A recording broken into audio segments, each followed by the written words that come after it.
we're happy that they gave us. Si Kitty, kayo po. How has this uplifted the spirit of your father? Well, I believe he's happy because Kitty and I were there, and then we talked about her boyfriend. Patay!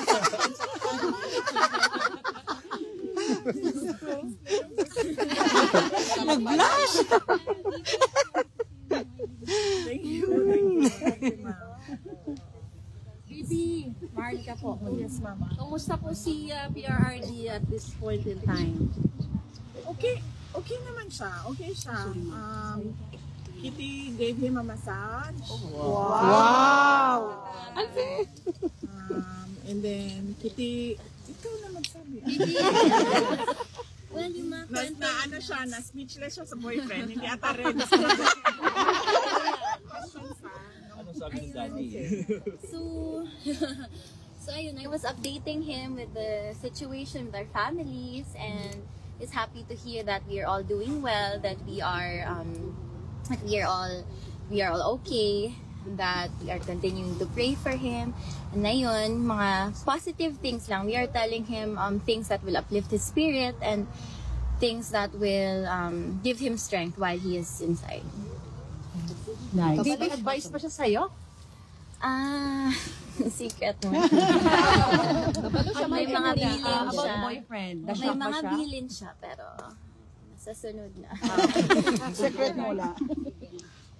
VP, may balak po ba kayo mag-file ng request for hearing on procedural matters prior to the September 23 confirmation of hearing? This is something Confirmation that charges. yes. Sa legal side, you need to talk to Nicholas Kaufman. So he's the only person that can talk about what they will do with regard to matters inside the ICC. How are you, VP? Pagyapon. Okay lang. Not a problem. I'm just waiting for one more document, and then tapos na yung trabaho ko dito. But personally, I'm okay. Are you going back to the Philippines after that? Yes, opo. Oo. Yan na lang yung inaantay, yung document na yan. Tapos pwede na akong umuwi. Vicky, something personal. Ano po yung reflections mo, ng pamilya, since this thing happened? I'm sure in one of the moments you're thinking of something you could share. Ikaw muna. Or ako muna? Okay, ako muna. Sige. I'm happy. I think I don't have the word right now. I only have happy, but it's the incorrect word to describe it. But blessed. I'm blessed because I gained a sister with what happened to me after the attacks, the confidential funds attacks, the impeachment, and we have a relationship now. I have a relationship with Kitty, and I'm happy now. Sabi ko nga sa kanya, I'm happy that I have a sister kasi meron akong pagagalitan.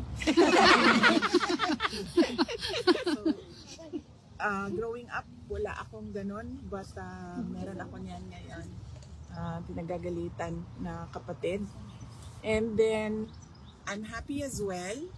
And this really is ironic, but I have to thank Bongbong Marcos because there was forgiveness between me and PRD for all that has happened in our lives.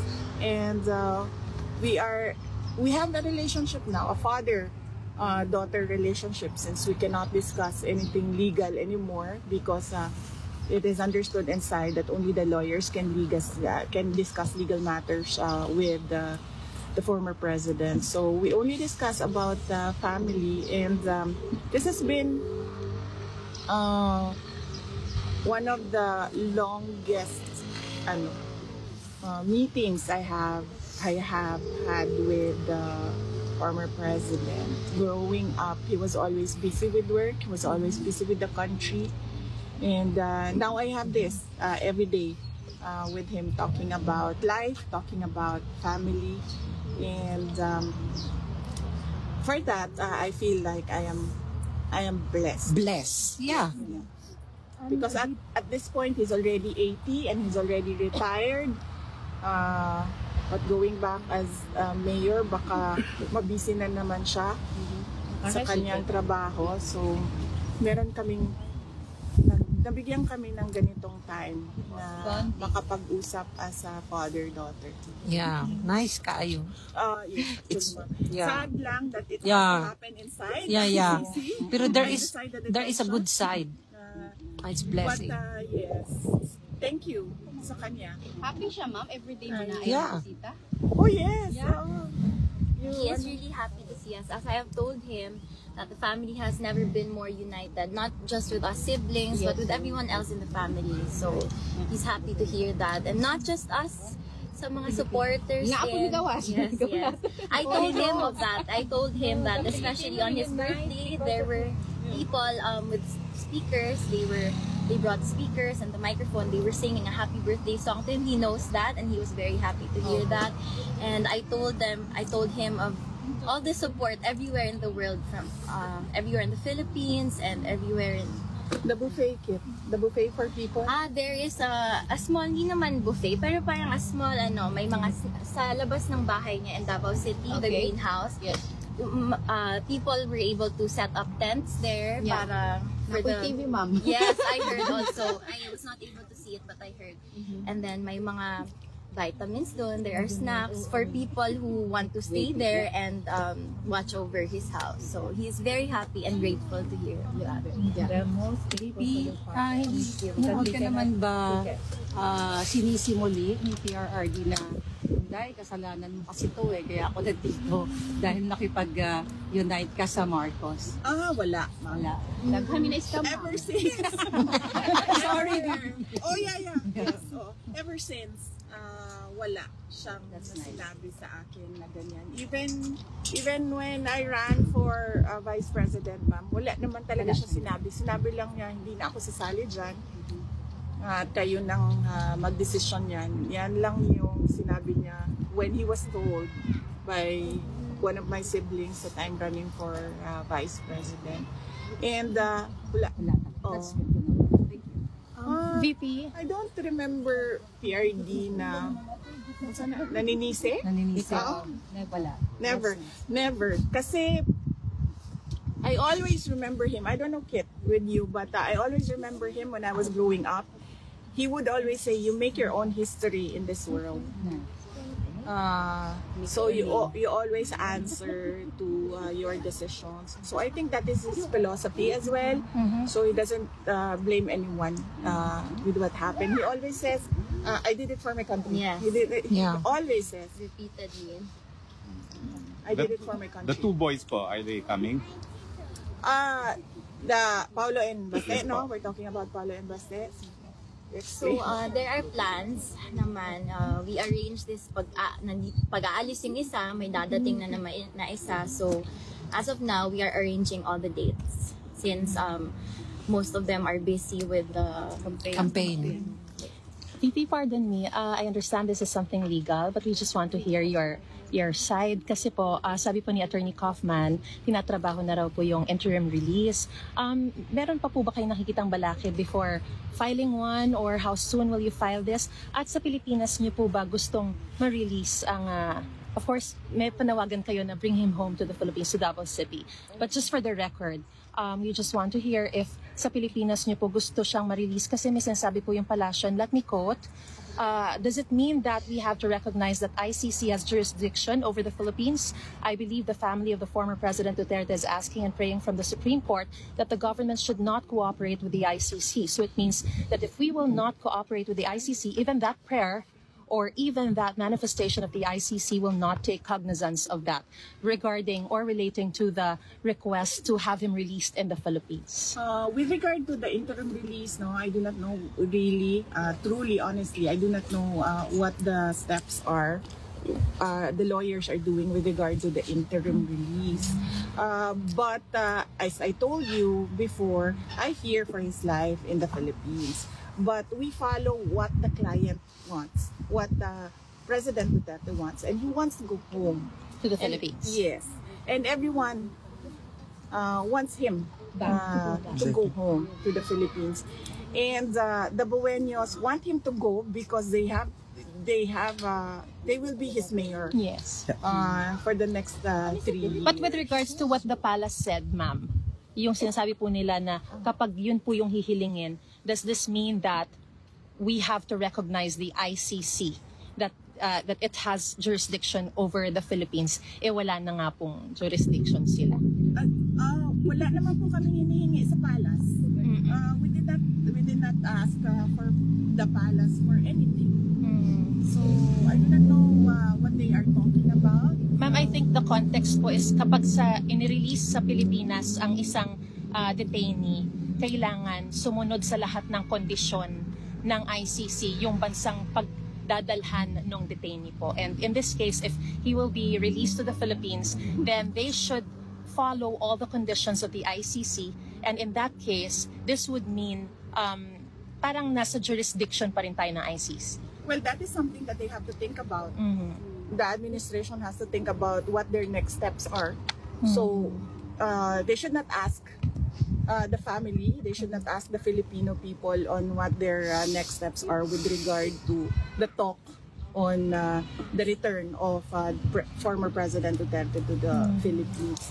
Maybe when they've decided, if ever they will decide what their next steps are, if ever it is even discussed inside the halls of the palace, they can tell us what their plans are. The government intends to do with the return of President Duterte.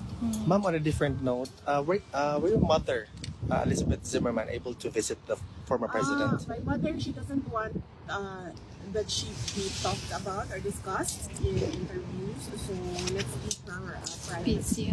Noted, ma'am. Thank you. Ma'am, how about your reaction to House prosecution's motion to Senate to compel VP Duterte to answer impeachment complaints? Sabi, legally sound daw po ito, legally sound. And Representative Zamora said may guidelines sa pag-liquidate ng confidential funds. Kung pwede man na fictitious names, dapat daw nakadeklara ang totoong pangalan in a sealed envelope bago sinasubmit sa COA. Nagawa po ba ito ng OVP and naniniwala ang House na prosecution na palalakasin daw nito yung impeachment case laban po sa inyo, ma'am? Yun ang mga paniniwala nila. So, pabayaan na natin sila sa kanilang guni-guni. It doesn't have to be yung paniniwala nila ay paniniwala din ng buong bayan. Paniniwala lang nila yun. So, Ilahan na naman. Mag, okay na mo sa weather? Naka-adapt na mo? no. The Netherlands. I think just okay. Yes! Wala siya jacket. Hindi na siya nataw. You're not cold? Oh, Bata pa naman siya Bata pa okay. And you are young, no problem. Ma'am, meron po kayong balak na assistant sa mga Filipinos na aresto sa Qatar while demonstrating for PRRD? Yes, oo. Anong balak? I already endorsed it the moment that I knew about it. I read it in the brief sa Office of the Vice President. I already endorsed to them to reach out through the correct channels on what we can do to assist as an office, the Office of the Vice President. Okay? VP, sorry. VP, may question lang po. VP, sorry, something legal lang po. You said po na you're going home soon. Sa Saturday. Sa Saturday na po, you're going home. May chance po ba na mako-complete na po yung legal team by then? Wala po ako sinabi na uwi ako sa Saturday. Or uwi na po kayo soon? Ayaw pa uli. I said na pag dumating na yung documents, pwede na ako umuwi. Yeah, that's correct. And mako-kompleto na po ba yung legal team by then po? Or Nandyan na si Attorney Nicholas Kaufman. The other lawyer, you meet her. I don't want to reveal her name. Just ask her what her name is. And then there's another one assisting them. So far, they're okay. And they're interviewing other lawyers as we speak. So hopefully, before I leave, that team is already complete, but at the moment, no, it's not complete. Pero have you identified na po the Filipino lawyer in the team po? Sino kinakausap po ninyo? We have not identified the Filipino lawyer. And is there a chance po that Attorney Roque will be back or will join that team po? I do not know because only the lawyers are talking to each other. So I only talk to the lead counsel, that is Nicholas Kaufman. So he talks to the other lawyers.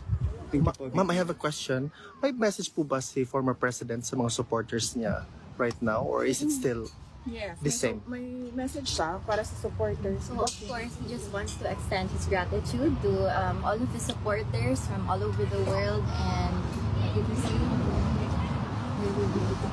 I did it for my country. yeah, that's what he repeatedly says. So he wants the Filipino, the people to know that he did it for his country. He did it for every Filipino all over the world. Ma'am, on another note po, nakita po namin si Ma'am Hanilet at the UKT earlier na tumatakbo. We were really worried if there's something wrong, but the former president is okay so far.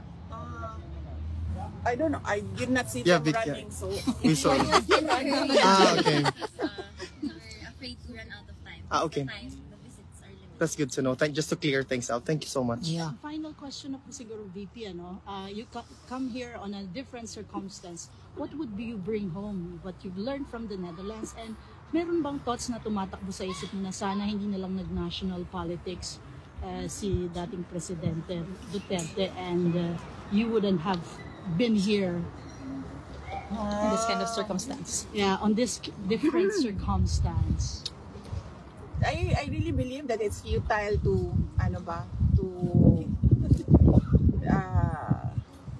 regret decisions made in the past, because I believe that everything happens for a reason. So whatever it is, baka tayo matumba. Relax na. Okay na, ma'am. Okay na, ma'am. Okay, relax. Relax na. Whatever it is that happened in the past, I think we should just learn from it and then move forward.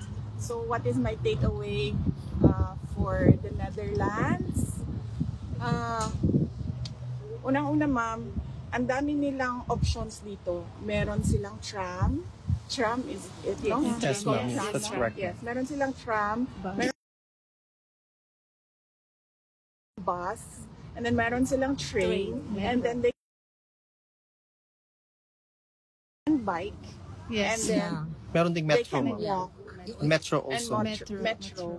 So that's 6 options for mobility. Correct. I choose to walk dito kasi hindi ka pinagpapawisan, malamig siya, so I choose to walk. So that is my choice. But the residents, they have 6 options. In the Philippines, ma'am, Diyos ko, mahirapan pa yung bus, ma'am. Walang train, walang tram, walang metro, wala lahat. Mainit. So, alam mo yon. Tricycad lang, ma'am. Pag nandito ka, nakikita mo yung kawalan doon sa atin. Sa Pilipinas. Yes, that's nako-compare mo. Yes. That's I have a question for Katie. Miss Katie, hello. Mahalila po. Ano yung greatest advice or best advice ni former President Duterte sa'yo? Like he always says, there is a time for everything. So I think he means to tell me to take everything at my own pace, and as long as I'm doing good, as long as I'm doing no harm. And he laughed it, diba? Yeah. Na kailangan niya umuwi kasi kailangan niya takutin yung boyfriend. So another reason for him to come home. Yeah. Need to ano ang tawag niya? Pinipigilan. Kilatisin, I ma'am, mean, kilatisin. As a daughter, no, yung advice sa'yo na pwede rin matutunan ng mga batang kasing edad mo o mga Pilipinong kabataan na pwede mong i-share sa iyong mga kababayan. What advice from him? Yes. Ayun, there is a time for everything. So growing up, I was always in a hurry. I felt like I was running out of time. My mind was all over the place. I was anxious about so many things. But now that I'm turning 21 in a few days, so I learned to take time to breathe, to slow down, and to just trust in God's time and take everything at my own pace. Sure. Are you gonna celebrate your birthday here, Kitty? Yes. Advance happy birthday and thank you. Thank you. Kitty, have you been to the tulips field? I'm not sure, ma'am, because I'm still not familiar with the places here. But we did see tulips on the way there. So if you want, I can recommend the Tulip Barn. Yes, ma'am. The Tulip Barn. So maganda yun. Thank you. Thank you, ma'am. VP. Thank you, VP. Thank you. Love you, VP. Thank you, ma'am. Ma'am, support na gyud ni